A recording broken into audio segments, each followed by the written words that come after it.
Greetings, everyone. It's Ron here in snowy, blizzardy Toronto right now. So from my side, it's a blizzard. But most of you are from BC, which you always have, in my opinion, the better weather. But greetings, all of you.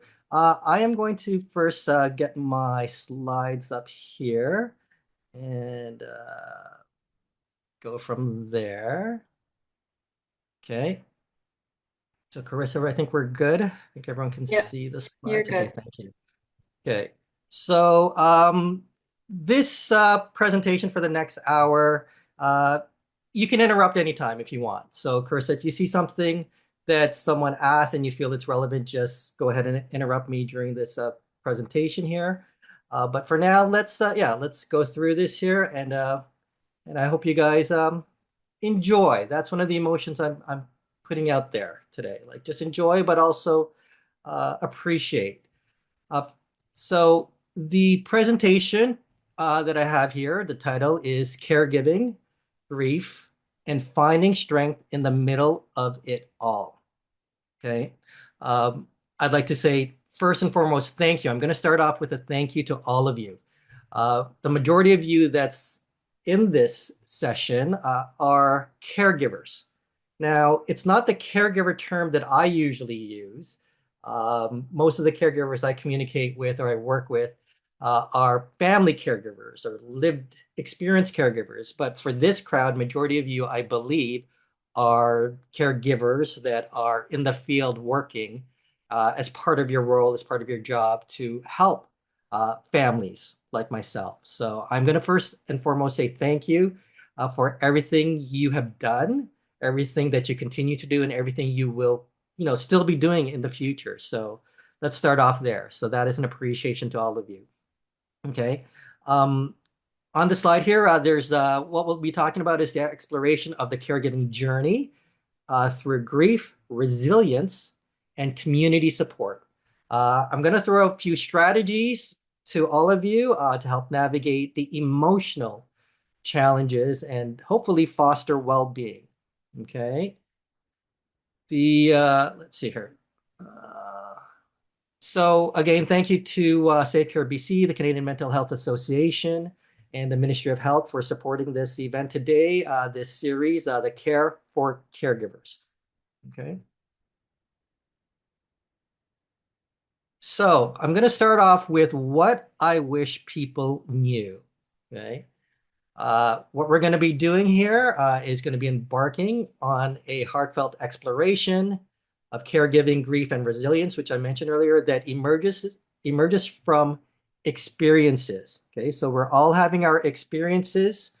That is personally, that's on the job, that's in our environment, and a lot of emotions come out of this, which could be challenging for many, especially in healthcare. Today, we'll uncover some of the hidden strengths that come with this. Okay, there's a lot of benefit when we can discover what that is that we're dealing with. What are these emotions, and how do we handle that? We're going to be transforming daily challenges into opportunities, hopefully, and a lot of this is related to growth, which I'll talk about. You're going to see me say that word a few times here. Okay. Some of the emotions I want to bring to this presentation is a little bit of hope, depending where you're at. We always have to have hope, it's always there, and a sense of community, okay, among caregivers. So, a lot of you, I hope, really have a community or has a community that can support you and that you can support as well. Okay. Uh, by the way, before I go further, what you're going to hear today is nothing new. I'm not bringing anything brand new to this conversation, to this crowd. This is stuff I'm confident many of you are probably already know, have already learned yourself, whether it's through professional training or through just lived experience. Okay? But because it's December, because it's the holiday season's coming up, it's always a good time to do a check-in, on some of the, let's just say, some of the emotions that we all are going to be uh, having over the next while, not just for us, but for also the people that we're caring for and the community. So the holiday season, we know it's a lot of highs and lows. Uh, that's could add a lot of stress to many of us. Also, going into the new year, okay, can add a lot of highs and lows as well. So uh, it's a good time to kind of just have this kind of conversation today. Okay. So who I am not. So first and foremost, I want to let you know that I actually do not come from this community of healthcare. Uh, who I am not, okay, we'll start off here, is that I'm not a medical professional, okay, and uh, didn't even study biology in high school is kind of my little joke in the healthcare community. So sometimes when people are talking to me about biology and body parts, I said, "Where's that on the body?" So first and foremost, I'm not a medical professional. I want you to know that, okay? But I have been a personal caregiver, family caregiver, okay? I'm not a trained clinician. Okay, so many of you, I'm pretty sure, have worked in clinics, are currently working in clinics. You're clinicians yourself, but I am not a trained clinician. But I do understand the emotional and practical challenges of caregiving firsthand. And when I talk about caregiving again, I'm now talking about caregiving for all of us. Okay, from family, friends to formal caregivers such as yourself, those that are paid on the job. I do not hold any medical credentials, okay? So I do not have those letters behind me uh, in the healthcare space.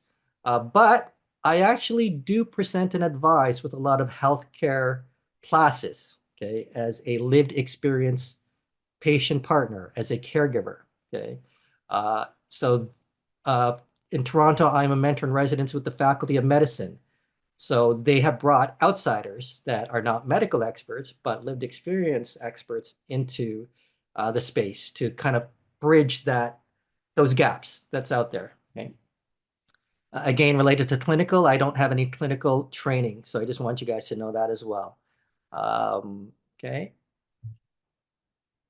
So I do come with lived experience. Okay, so that's my dad. That's Ray. He lived with Alzheimer's for over 10 years. Uh, he passed away back in 2018. And it was a pretty peaceful journey, but a lot of highs and lows. Okay, we are fortunate that from many of the other stories that I get to hear, ours was challenging. There were really a lot of rough spots, but a lot of the work that I had to go through, as well as my mother, uh, that actually, I think for us, really helped our experience become less painful than what many have gone through. Okay. A big part is that I do look for creative and unique ways to solve solutions that are not there at the moment. Okay. In my opinion, I'm going to let everyone know is that the answers are all in front of us. We just need to figure it out. Okay. We need to listen to other people that have gone through it. We need to find other stories that said, this is how I handled it. Okay. So just something to keep in mind that when I say here, I come with lived expertise, it's my lived expertise, but there are a lot of experts out there. We just need to find those experts and hear their stories based on what we're going through. Okay. So let's keep going here. So who I am. So that's who I am not. Okay. Uh, that's again Ray, my dad. That's mom. Okay, that's Ronces. Her name is Ronces, Roncs, Filipino. A family that had one child. I was their only child, and I became the favorite child in the family until Lucky, the cat. You can see Lucky there became part of the family, and Lucky kind of became the favorite to my mom. So that's how it works in our family. Lucky passed away after 20 years back in 2023. And currently, I'm still caring for mom who lives on her own, aging in place in her 80s, and trying to support her as she just gets through life. Okay, so that's my current caring at the moment. That is me just recently, last month.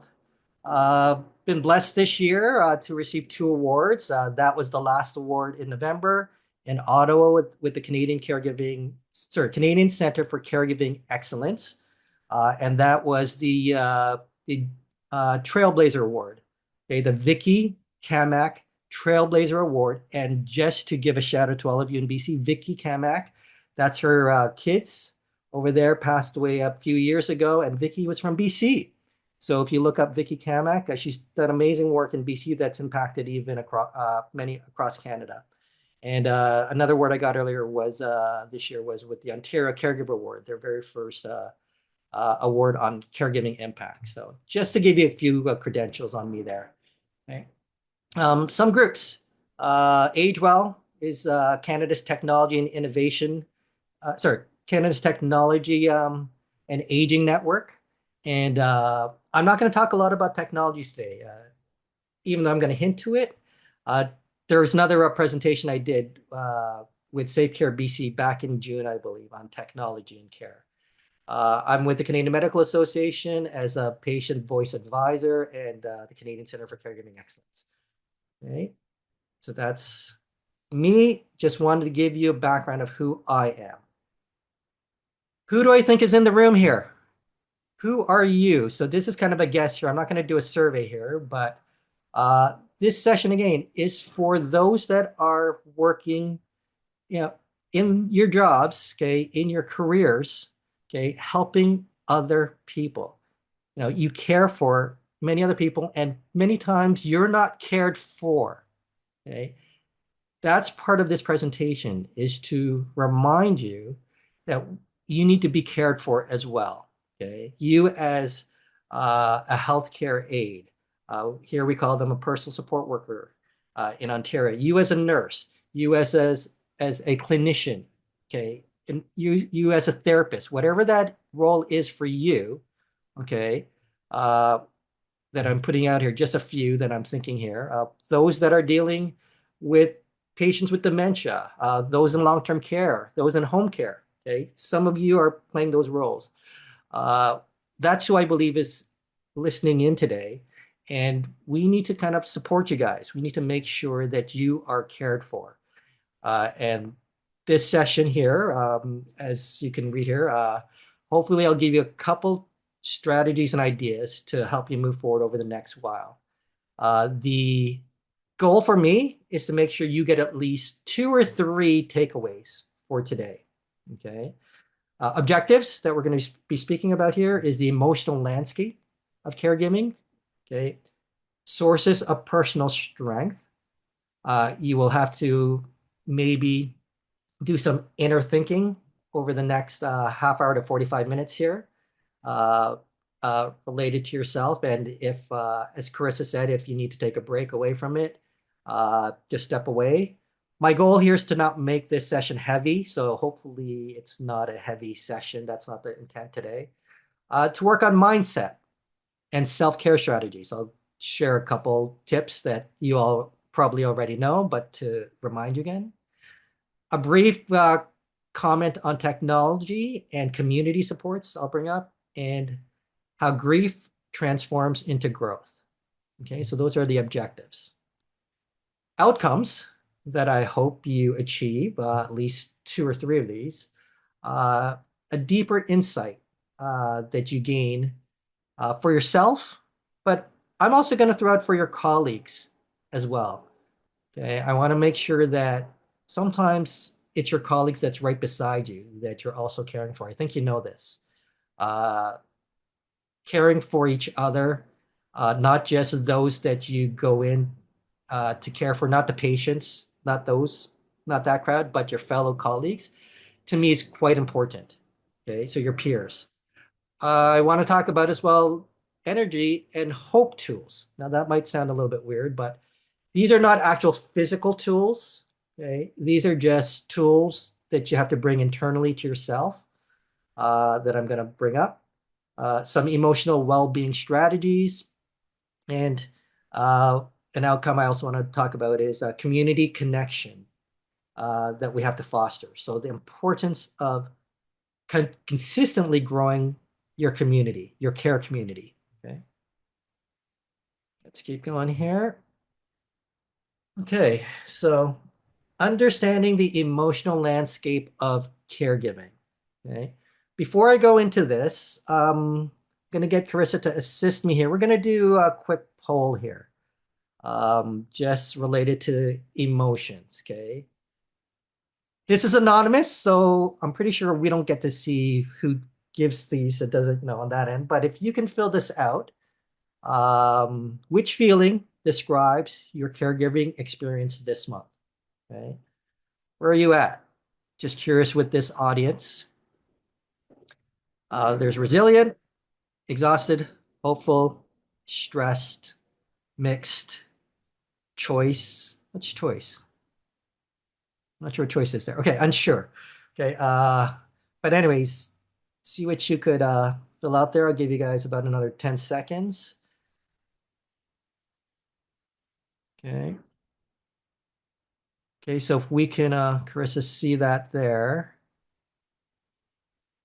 And so mixed. I had a feeling it'd be mixed, a combination of all of these here. So, uh, resilient is on the lower end there and unsure. So just that that's the emotional landscape of this audience. So thanks there, Carissa, on that. Deborah, I do see your question here. There could be benefit here. It's your call here on this presentation. So I'm not going to go too deep, but I just want to acknowledge you here. But I have a feeling that uh, you as a caregiver, it sounds like I think a family caregiver, that you might get something out of this here, maybe a different perspective. So I leave it to you. But if you do lead, that's okay. I respect where you're at right now.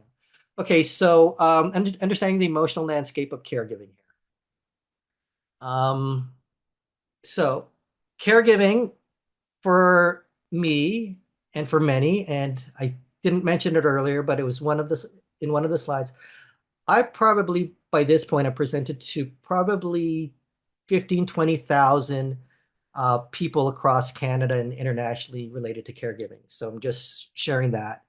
Uh, and in return, I get so many stories back. I get to hear all the journeys, a lot of journeys, not all of them, but a lot of them come back to me. And with that, you see a lot of patterns. You see a lot of commonalities, let's just say, when you start hearing many of these stories. Caregiving is not new. Okay. For many, it may be the first time they're going through the experience. Okay. That could be related to cancer. That could be related to dementia, like my family. Okay. And with that, it could be quite emotional, scary. Okay, so a few words here: fear, okay, confusion. Okay, those are the one exhaustions. Those are the challenging ones. Stress. Okay, there are other emotions that come on the other side of that, which could be love, uh, joy, appreciation. Okay, you just fill it in, whatever that may be. Okay, but just be aware that if you're not prepared for the emotional journey, chances are it will be much more challenging. Therefore, you do need to, if you want to kind of get better at this, really work on that journey of emotions. Okay.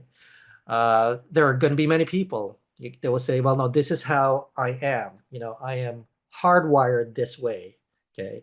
Um, and I kind of sometimes challenge that. I say, okay, you might have been taught this way. Maybe that's who you are, but there is no reason you cannot try different strategies to take care of yourself, to take care of the emotions that's going to come your way. Okay. So I just want people to understand that. I'm going to pick one that's popular, okay, that I want to throw out here. Okay. I could pick a whole bunch of emotions, but one that comes to many is guilt. Okay. This is guilt from family caregivers. This is even guilt from formal caregivers. Okay. For whatever reason. Okay. It could be many times it's I'm not able to give enough or I need to do more. Okay.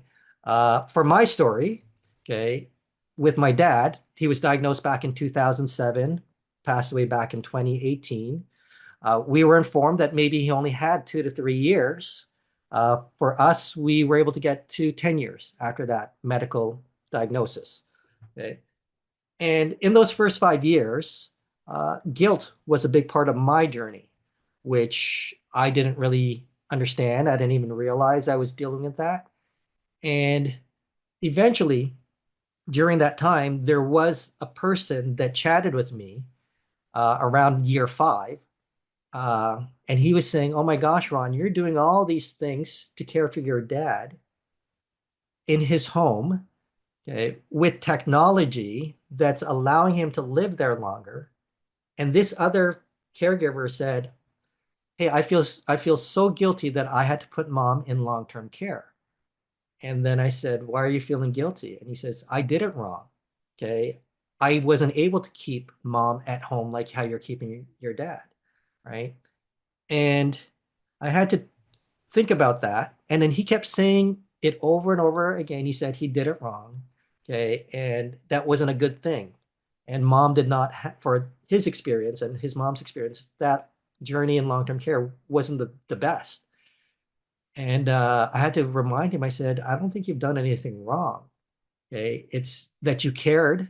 Okay. But you shouldn't feel guilty about it." And he kept saying the word guilt as well. So I just want to throw out, and I'll explain later my angle on guilt. I'll come back to that later, but I'm just going to say that after those 5 years, for the remaining 5 years that we had with my dad, I removed guilt out of my life. Okay, related to caregiving. Okay, I have my own strategy, which again I'll hold off when I get to that conversation in a bit. But I'm just throwing out guilt is an emotion, like many of the other emotions that everyone's going to go through, especially during this time over the next few weeks and ongoing. Uh, this is one example as to figuring out, hey, are there better ways that we could handle these emotions? Okay? Are there better ways that these emotions can either support me? Okay? So something to think about that I'm just kind of preparing you guys for in the next one. Okay. Strength. Okay. So many people that I've come across, it doesn't matter who you are, if you're in the world of care, okay, uh, no matter what education you have, no matter how much resources you have, how much dollars, how much knowledge you have, caregiving always brings people down at some point. Okay, there's always a struggle.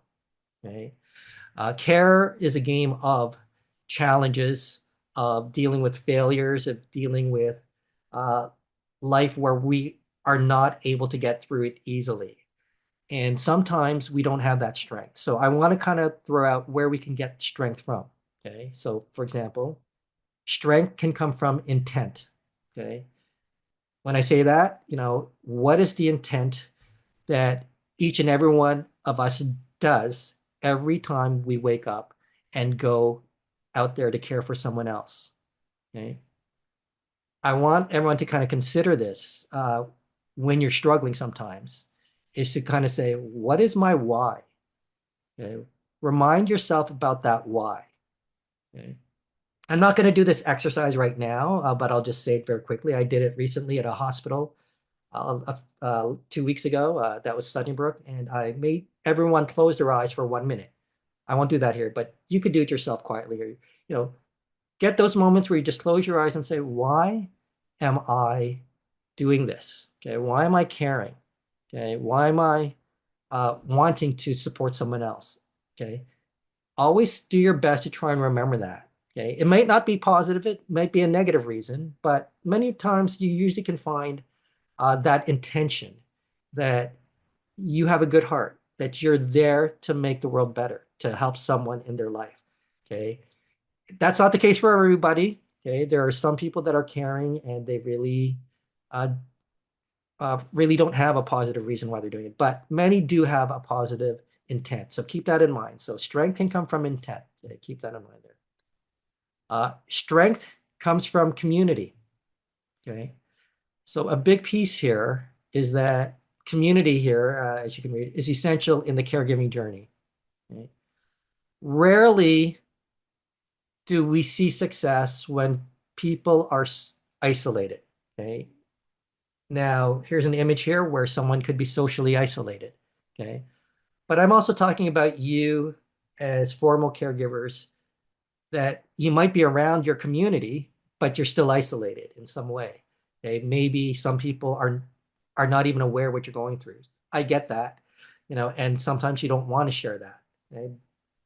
I will suggest if you can find trusted people in your world, okay, what in your community, whether that is with your colleagues, your peers, uh, your random neighbor, it could be when you go to the hairdresser or the barber shop. Okay, whatever you can share and be willing to be a little bit vulnerable. Okay, there is a gift that comes back from that. Okay, so keep that in mind. And that means, you got to grow that community. Vice versa, you got to also be the community to others if you are able to. Okay, so keep that in mind, that community play. Okay. Strength comes from innovation. So this is the only time I'm going to talk about technology. Uh, because I am a person who's kind of known around technology and caregiving, I want to share that, hey, if you can get the right innovation, the right technology, the right tool, okay, to help, okay, that can go a long way in your care and reducing the burden that comes with all these emotions, okay, could increase the emotions, okay. So, for example, uh, technology that takes things out of someone's mind, okay, so that they don't have to worry about it. So, simple reminders. I'm giving you something very basic. Simple reminders, alarm clocks, things like that. Those are tools, those are technologies, okay. You don't need to always have that constantly worrying in your mind when you can just offload that to some piece of technology, okay. There are tools and technologies out there that can reduce a lot of that burden, uh, but it can also increase the stress if you don't know how to do that. Okay. But I'm just going to throw out that there are a lot of tools. Okay. Uh, that's what I call technology, a lot of tools that can support the caregiving journey, the care journey for everybody. It's just a question of keeping an eye out for that, finding the people who know how to use those tools and share those tools. Find those people because they're valuable. And then that could save you a lot of the stress, a lot of the emotional challenges that comes with care, and also provide a lot of the joy and supports that come with uh, that journey as well. Okay, so that's what I'll leave there for the innovation piece. Uh, oh, you know what? I'll just come back to that 1 second. Sorry. So a good example, just a little story on that one. My dad used to go missing. He was a person that was known as a person that would wander and get lost. Okay. We put GPS devices on him. This was back in 2012, 2013. Okay, back when they weren't popular. Okay. We had to address some privacy issues, some, concerns of tracking, but he was okay because what that did is it allowed him to live life a little bit more in the community for a few more years. Okay, so having a locating device, okay, so that he could be out there, reduce that stress for the family. Okay, putting cameras and sensors in his home. Okay, it's not for everybody, but there came a point where that camera allowed my mom to go to sleep so I could check in on dad and say, okay, dad's safe. He hasn't left. And mom go to sleep. Okay. So I spread that care team by having about 3 or 4 other family members, cousins, an aunt, a nurse friend outside of even Canada, care for dad remotely, right? With innovation technology. That reduced a lot of that stress that came with caring. Okay. The tools are around you. You just got to be aware of that there. Okay. Let's keep going here. So I'm shifting now to the mindset and self-care. Okay. Oh, thanks, E Valentine. I think you're just messaging me here, but I appreciate that there. So mindset and self-care. Every caregiver I chat with, many times, and I'm talking about all caregivers, many times talk to me about the task at hand. We need to do this, we need to do that. A lot of it is the physical task. Okay, that's where a lot of these conversations happen. Uh, let's pick transfers. Okay, we need to learn, talk about, oh, we need to transfer the patient or my dad from this point A to point B, and that's where it's stressful. We need to pick him up. We need to move him over here. Okay, just that conversation of transfer has been a hot topic in my world. So there's a lot of that conversation, but I'm now going to the conversation about what we talk about in between our ears. Okay, what's in our mind. So we need to spend more time working on a lot of that, in my opinion. And I think that that's where a gap is for many. Okay? And I'm going to throw that out to all of you. I think you would all advise other people to take care of yourself, to a lot of advice on how to mentally care for each other. The question is, do you do it for yourself? Okay. And that's the one I'm going to catch everyone on is, are you aware or do you have strategies or habits to make you conscious just for that moment that you can kind of circle back and say, hey, you know what? I need to take care of myself here. I need to kind of work on the conversation I'm having internally. Okay. Uh, it's harder many times to work on something internally than sharing externally to someone else what needs to be done. Okay, the work has to happen up here. So I'll give you a few ideas here, which you've already read. Again, not new for most of you. Okay, but let's see. Okay, focus on what you can control. Okay, so in caregiving, many people think that they can control everything. Okay, many people think that, hey, I'm going to be Superman or Wonder Woman, okay, throughout this. I'm going to try and solve it for the other person and do everything, okay. And many times, a lot of these things you're trying to do is not even in your control, okay. So that's part of the game of care.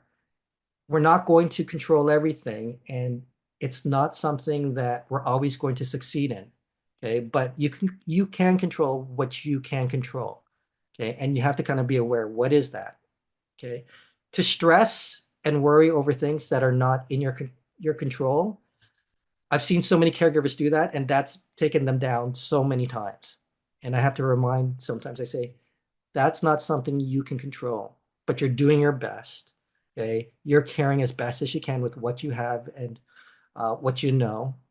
Okay. And the challenge is that there are going to be things out of your control that will make you have a bad day. Okay. But to constantly worry about those things you can't control, okay, we got to work on that. Okay. So focus on what you can control. Okay. Micro breaks is what I'm going to throw out. Okay, so Deborah, don't borrow trouble. So I'm seeing something here, comment by Deborah. Don't borrow trouble. I've never heard that one before. I like that one. So don't borrow trouble. Okay, so that's for everyone.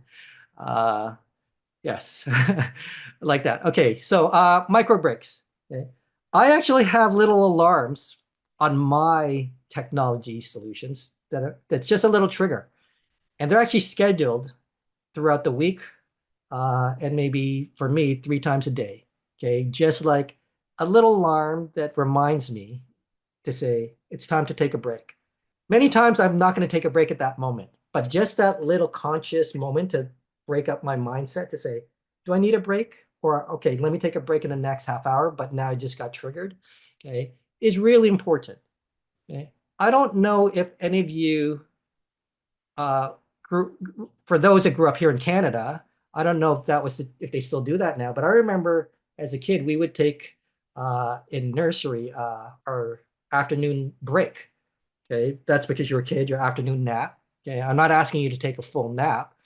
If you can, great, but a micro break could be 1 minute.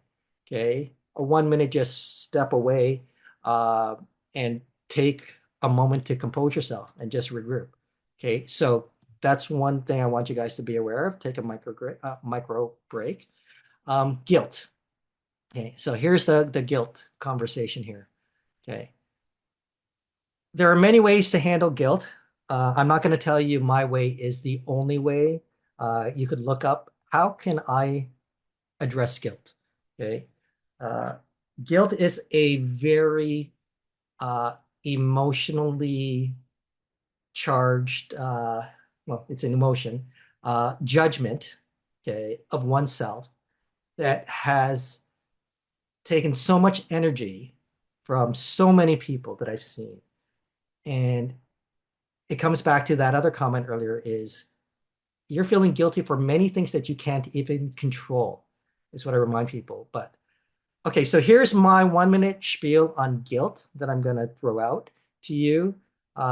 If you're dealing with guilt, if it crosses your path in care, this is something that you can try out for a few weeks. And if it doesn't work for you, go back to whatever it is that you're trying to do when it comes to guilt. Okay, but here's the strategy. And there's been many that have appreciated this approach. Okay. So that story I told you about earlier, when that other caregiver was a male gentleman caregiver, kept saying, Ron, I wasn't that good of a son because I put mom in long-term care and it didn't go well. And here you are caring for dad. He's living at home. My dad passed away at home after 10 years as well. But he's living at home and you use all these tools. And he said, I did it wrong. Okay. And from that, I realized that a lot of people use the same words when it comes to guilt. Okay. So if you really pay attention to people that, and many of you are like that as well. Okay. This is not a judgment, okay, for any of you on this, but many people usually say the four words related to guilt around the word guilt. Okay. The four words are good and bad, right and wrong. Okay. Every time I hear that from a caregiver, I feel like, okay, there's some guilt happening inside. Okay. I come from a Catholic upbringing. Okay. So I'll bring in a little bit of religion here. And for Catholics, there's this perspective of right and wrong. Okay. Good or bad, heaven or hell. Okay. We're taught it's this or that. Okay. Caregiving for me. So here's my answer to this. I've come to my realization that guilt has nothing to do with caregiving and should not belong in the world of caregiving if you care for the person that you're caring for. If your intention is to care, okay, then guilt should not be part of it. Why? Okay, well, first and foremost, okay, you're going with the intentions to care, to support someone. Okay. Now, if something doesn't go your way, okay, and you say, I did not do that right, or I did it wrong, okay, that's a lot of pressure. And that's what guilt is. Guilt is simply a self-judgment. Okay. And I'm not talking about guilt in the terms of guilt, legal guilt. Okay. So the guilt in the law, like, hey, um, if you speed, you're guilty of speeding. Okay. Not the laws, not that. Okay. There's the guilt related to religion. Okay. So right and wrong. And I'm talking about caregiving. Okay. And caregiving, the intent is to care. Okay. The intent is not to go in to try and be bad and do something wrong. So guilt is one of those emotions. I tell people to remove guilt. Okay. Remove those four words from your vocabulary. Right and wrong, good and bad. It's not binary. It's not one or the other. Okay. And replace it with this phrase. Okay. Replace it with the two words best or better. Okay. Okay. So am I doing something that I think is best or better than the situation that I might be in? Okay. Or that I might have to do. So, for example, the gentleman that kept saying he was feeling bad, I eventually had to talk with him. I said, was that the best you came up with at that time when you put mom in long-term care? And he said, yes, it was. Okay. And I said, at that moment of time, okay, did you have the resources or the knowledge of other strategies that you're seeing today? And he said, no, I didn't have that. Okay. Okay. And did you have the relationships and the people around you at that time? Okay. And he said, no, I didn't have that. And I said, so was that your best move? And he said, yes. And I said, that's all that matters. Okay. That's not you being right or wrong. You did what you had at that moment of time that was best. So when it comes to guilt as one of the emotions, I'm going to say replace it with best or better. And at that moment of time, okay, with the resources, with the dollars, with the relationships and knowledge that you had, was that the best or close to the best move that you can make? Okay. And if that's what you're trying to do in those moments, okay, that's all that matters. Doesn't mean it's going to go perfect. Doesn't mean it's going to go your way. It may still go horribly a different way. Okay. But that's what you can control. And you shouldn't feel guilty for something you did not, you know, have out of in your control. Okay. So just something to keep in mind. Okay. Keep that in mind. You don't have to agree with this, but it's one that has worked for a lot of people. Okay. So the guilt. Okay? And that's just one emotion I'm talking about. Celebrate small wins. Okay? A lot of people don't know how to celebrate, the little victories. You don't even know what a win is. And sometimes the win is getting through the day, just keeping things constant. That's a win. Okay. So celebrate those wins for yourself. Celebrate that with your colleagues as well. Okay. Um, this is not new. Okay. Many people ask for help much later. Okay. Help to me is not a sign of weakness. It's never a sign. It should not be a sign of weakness. Help means to me is a sign of strength that you're actually being brave to say, hey, I could use some support and assistance at this time. Okay. Uh, so keep that in mind. Okay. So those are just a few tips. Nothing new, those 5 ones out there. Okay. Let's see. Nothing in the chats that I'm seeing here. Eric, love that there. Give purpose to pain. Shine on. Okay. Oh, back to you there. Okay. Purpose is a big one. That's another presentation that we could talk about. The purpose to a lot of this. What is your purpose? I love that, Eric. So grief and growth in caregiving. So I have to share. There's a little bit of grief in my world today. Uh, Nothing too personal, but personal in the community. And there's a connection to BC here. Um, if you look this gentleman's name up, I didn't put his photo here or any of that here, but his name is Angus Pratt. So Angus Pratt, okay, was a leading patient advocate in Canada, and he passed away yesterday. He's from BC. Okay, so Angus was living with cancer, but he's done very well for many years. Okay, and many people have journeyed that path with cancer, in many ways. Okay, and many have gone much longer. Many, have dealt with the grief. Okay, so it is part of many of our lives. We know that. Okay, so that's part of it. So grief will be coming during the holiday season, let's say right now, into the new year. Okay, there's just a lot of emotions that get triggered, and it is part of the journey of caregiving. So that's what I want to kind of bring to here. I am coming back to Eric's comment, give purpose to pain or give purpose to grief. Uh, that there is a lot of growth, okay, that happens, okay, especially for us as the caregivers. And we need those moments to kind of review and just take a step back. We need to allow ourselves to grieve. We need to allow ourselves to be by ourselves and to be with others, depending what you need. So I just want to address that grief is part of this journey. For Angus Pratt, if you are in social media, you'll see a lot of people acknowledging just who he was as a person, okay, and how he contributed to healthcare as a patient partner. Okay. And so just wanted to acknowledge Angus for everything that he's done. He is part of the group that one of the groups I'm with is the Canadian Medical Association Patient Voice Group. So I didn't get to spend a lot of time with him, but I knew of him in this past year. And thank you to Angus for what he's done. So that's something I just want to bring up a little bit. So I'm just reading. Eric, it sounds like you have a strategy. When I feel down and heavy, I read quotes quietly in heart. It helps recharge me. Beautiful. If anyone wants to share any of their strategies here, you're welcome to do that. And thanks for sharing, Eric. There are so many strategies. It is just learning from each other, but we do need to address it. And hopefully we don't go through it as hard as we need to. That's kind of the goal. Okay, that's kind of the goal.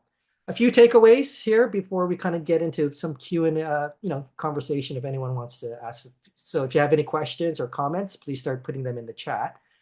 One takeaway: identify personal sources of strength. For each of you, we each have our own journeys, our own stories, our own strengths, and our own weaknesses. Okay. These are not good or bad things. Okay. They're just strengths and weaknesses. Okay. Uh, you have to figure out what are those sources of strength for you. Okay. I would also say, also know where your weaknesses are and see who might have those sources of strength that you can learn from, that you can have a conversation from. This comes back to that community conversation. Who is in your community? And it's not always the people you see every day. Okay? It's not always the family or the coworkers. Okay. I gave you an example. That could be the person that you get your haircut from. That could be at the coffee shop that you're at. Okay. Uh, I'm not sure where you're going to get it, but just keep in mind, community is all around you. Okay. Incorporate regular micro breaks. I already talked about that. Just take a step away sometimes when you need it. One tip I always tell people is always look forward to three things. I didn't put it in any of these slides here, but look forward to three things. And if you can, put it on your agenda, put it on your calendar, physically write it down. Okay. Uh, and it's one where that ability to just put it on paper does not mean it's going to happen, but it's just there. It's an easy tip to give you the higher return on that happening. Okay. Something short term, medium term, and long term that you're looking forward to. Okay. Maybe it's like, hey, I'm going to be able to take go out for, treat myself to a meal at this time. A week from now, I get to see a friend at this time. Maybe later into the future, I get to do this massage or a trip or whatever that is. So that's one way you could add those looking forward kind of breaks into your schedule there. Okay. Um, Implement stress reducing innovations. That there's so many of that there. You could look all that up online. Sorry, I'm just seeing some of the comments here. But check in with each other. Music. I saw a comment on music. I just did something with music therapy recently, but I'll come back to that. Anyways, those are some takeaways. My closing remarks here. Uh, Caring for yourself. Okay. I want to remind everyone that it starts with each and every one of us to care for ourselves. I tried my best to care for myself. I'm going into this holiday season needing some care for myself. Uh, and that's what I'm going to be doing. So I'm not going to be as active as some years, but that's just my choice. I will still visit some friends. I will check in with some of you. I think I just realized some of you are online here. I'm seeing some friends comment here. And but at the end of the day, you need to care for yourself. Okay. I learned that many years ago when I was a young lifeguard. For those that kind of remember that documentary, I got inspired. What was that documentary called? Baywatch. Okay, I think it was a documentary, but I became a lifeguard, and then you're taught to not go and jump into the pool to save someone. Okay, because if you go and jump into the pool without using any tools, calling for backup, finding other ways first and foremost before sacrificing myself, I might drown with that person. There's many other better ways, throw a piece or throw a rope, all that stuff. So all that said, find time to care for yourself. Okay. And then for that to happen is what do you need to ask yourself internally? Okay. What are those questions you need to remind yourself? What are those whys to say, hey, why do I need to care for myself at this time? Okay.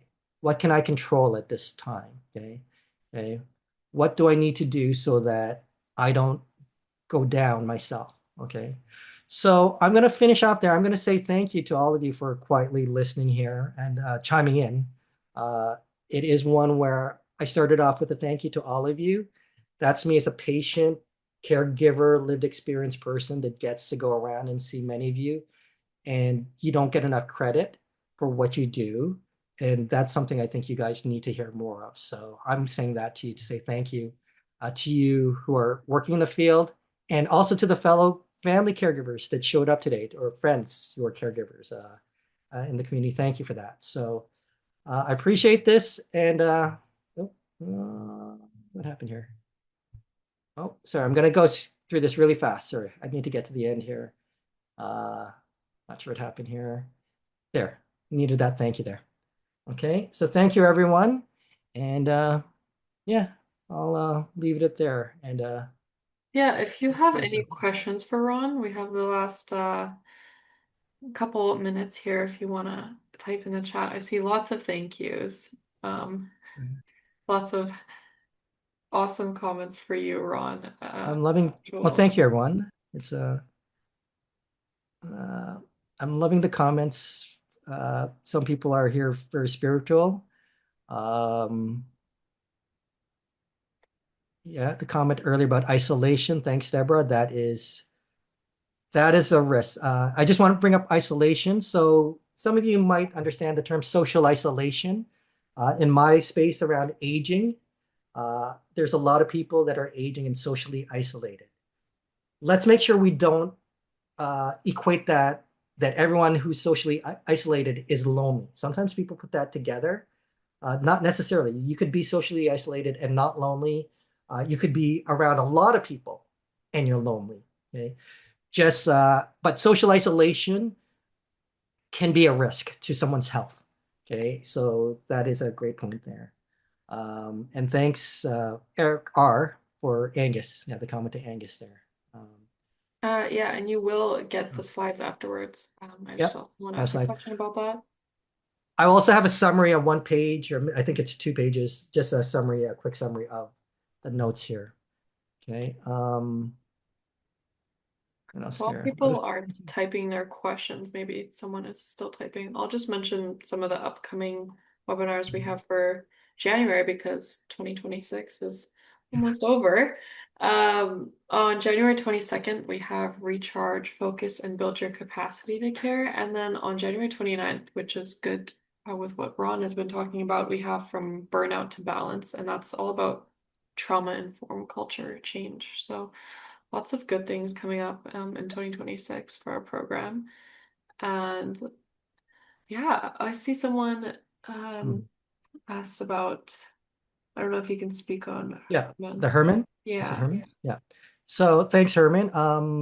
It's not for everybody to. Yeah, he sent it just to us directly, but the distress caused by the so colleagues of that you knew, uh, there was that big horrible fire in Hong Kong, yes, with all these victims, but a blend of emotions come up, and how should we get over from it?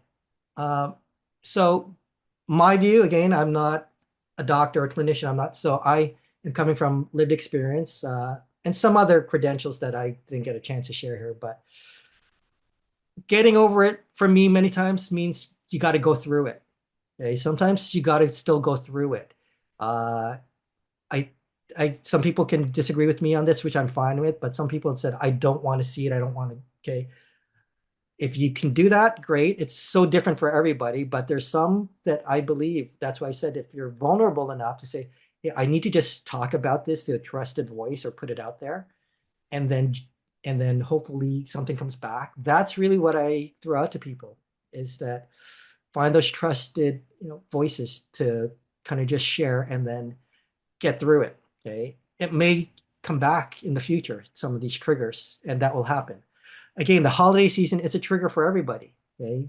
Could be for joy, could be for a lot of great stuff. Okay. That's usually what the intention is. That's usually the story of the holiday season. But there are going to be moments where it's not going to be that. It's going to be a different type of trigger. So we're always going to get triggered. It's just what is the work that we've done, the workout that we've done over time to handle things. Okay. And uh, that's kind of my response there, Herman. So.